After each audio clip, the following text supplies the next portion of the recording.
This is topic 4 of Module 1. In this topic, we are going to think about the politics of education.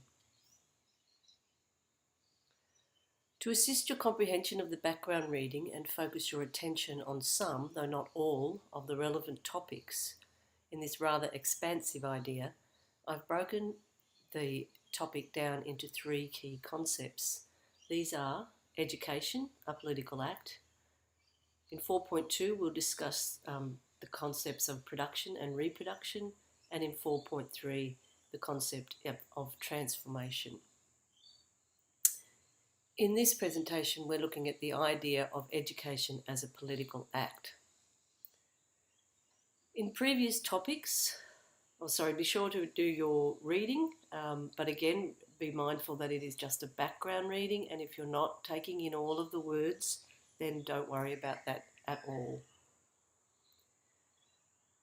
In previous topics in Module 1, we've been introduced to a range of ideas that support the claim that education is always and inherently an historical, cultural and political act. In topic 3, we learned about the double history of schooling by exploring a chronology of the double purpose of schooling across time. And, following the text, we came to the conclusion that schooling expresses a society's ideas and hopes about education in an institutionalised form. In this presentation, I'll present some key ideas sourced from the reading about the ways these ideas and hopes are expressed within and beyond institutions, specifically schools, but to a lesser degree pre-compulsory school settings also.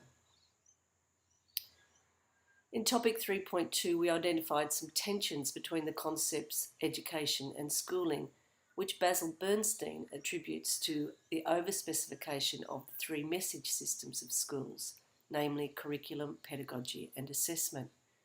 Today we're looking at ways curriculum, or collectively curricula, manifest the expression of hopes and ideas of societies, and to a lesser extent, the ways they shape pedagogy and assessment.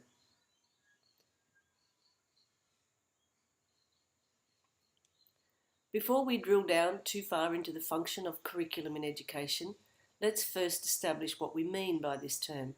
Like many, it's used in lots of different ways and is understood quite differently. The etymology or origins of the term date back to ancient times and are associated with the terms curere, to run a course, a verb, and curo, the course or track, a noun. In ancient times, these were related primarily to chariot racing. Over time, as you can read in the text on page 57, the term curriculum was borrowed and applied to education. Consistent with its etymological roots, the term then and now conveys the notion of education as a verb, an activity where students, just like the chariot races, pass through a series of stages in class groups. And a thing, a noun, a curriculum documents that we collectively call syllabus documents.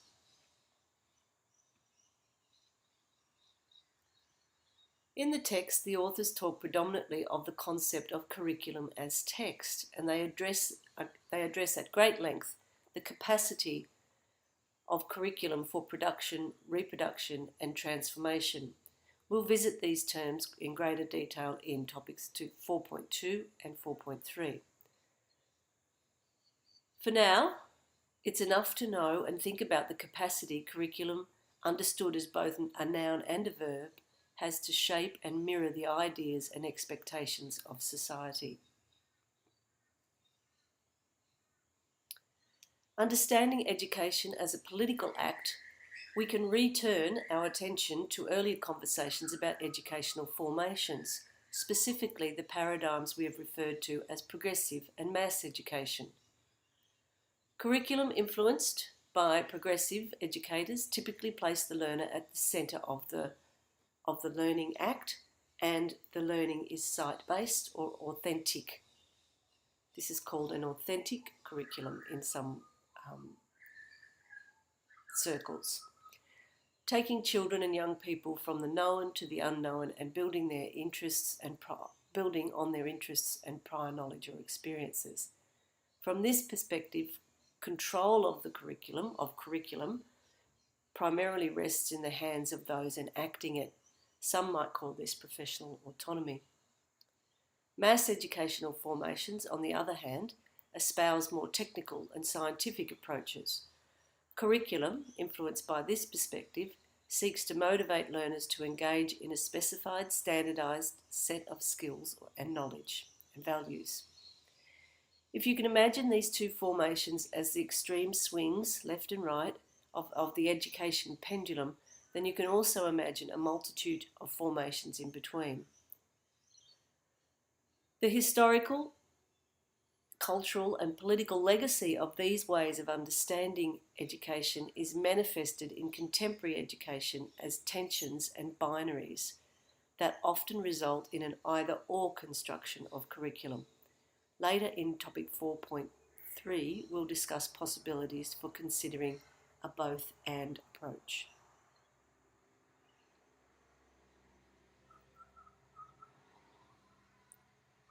So returning to the current context of education, who controls the curriculum guiding the education and care of children and young people in Australia? Prior to and after school education settings are guided by two frameworks. The first, Belonging, Being and Becoming, the Early Years Learning Framework for Australia, guides the work of educators in prior to school settings, and the My Time, Our Place framework guides the work of educators in after-school care settings. It could be said that both of these documents reflect progressive philosophies. Teaching and learning in the compulsory school sector is guided by the Australian curriculum and particular state derivations of this. As you can see, this set of syllabus documents breaks the curriculum into 6 key learning areas, 7 general capabilities and 3 cross-curriculum priorities. It would be fair to say that this manifestation of curriculum is predominantly shaped by mass education philosophies. These documents have not just materialised in a vacuum or simply been produced by a governmental department. Rather, they are shaped by a complex web of influences and stakeholders, all with a vested interest in ensuring that Australia's curriculum reflects their hopes and ideals for society. At a federal level, Australia has a Department of Education and Training and a designated minister charged with the responsibility of managing this portfolio. In recent times, this department, along with the minister and associated ministerial committees, have had an increasingly overt influence on the construction of the curriculum in Australia.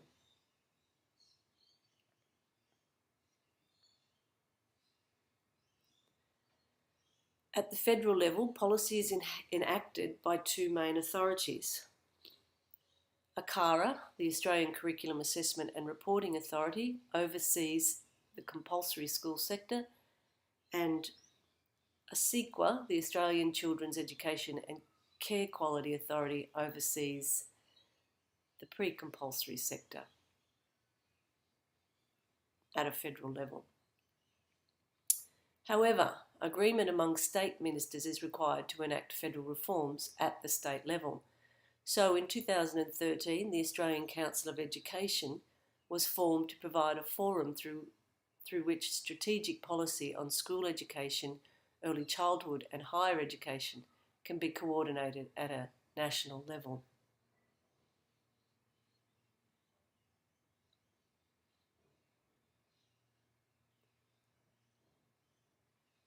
Also at a state level, each minister presides over an education department which governs the various jurisdictive authorities responsible for developing and monitoring the implementation of state curriculum policies. So you can see this is just touching the tip of the iceberg here, but it's quite complex, as you can see. So this brief presentation provides a sneak peek into the complexity of curriculum and curriculum development. The text goes into quite a lot of detail about the formation of curriculum, but for now, the takeaway message is simply that education manifested through curriculum artefacts and actions, is always an historical, cultural, and political act. You might want to discuss this concept further at your tutorial. Next up, we look more closely at the concepts reproduction and production.